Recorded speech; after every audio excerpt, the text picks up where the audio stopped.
Why Stake F1 will be the best of the rest team in 2025. At least in the beginning of the season, after a horrendous 2024 season for Stake F1, the season can only get better. With ZHOU GUANYU and VALTTERI BOTTAS leaving the team, NIKO HULKENBERG and GABRIEL BORTOLETO bring a more talented driving pairing.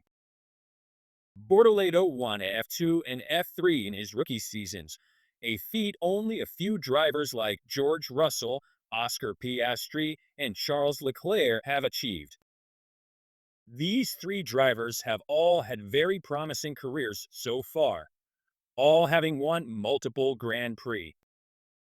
Compared to ZHOU, who came into F1 having finished third in F2, Bortoleto is a more promising driver with more potential.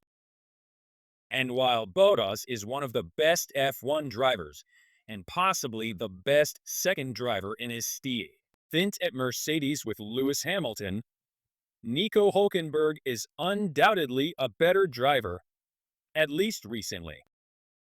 He finished with 10 points finishes last season, and was the best driver amongst the bottom 6 teams.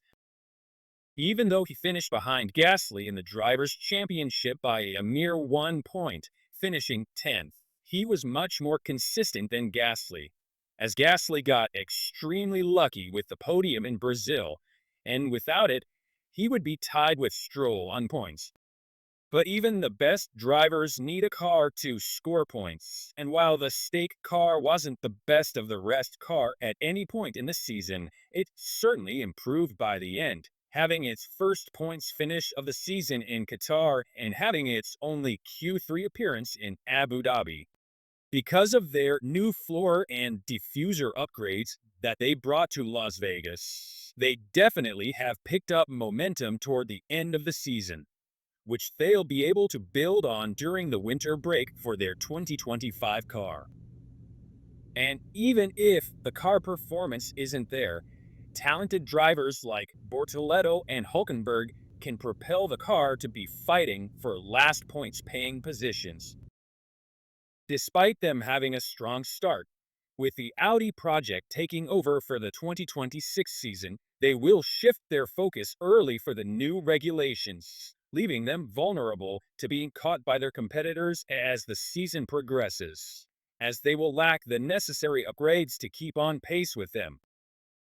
Audi has crucially decided to develop their own engine in 2026, and so far, it hasn't looked too promising, as their boss, Matteo Binotto, who had formerly been at Ferrari before the arrival of Fred Vasseur, has said that he believes there will be a performance gap between the Audi engines and the other teams, who have more established engine programs.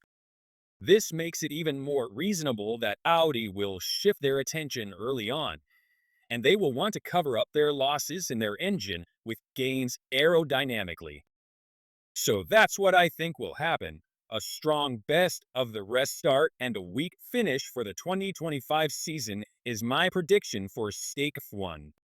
What do you think? Don't forget to like, comment, and subscribe.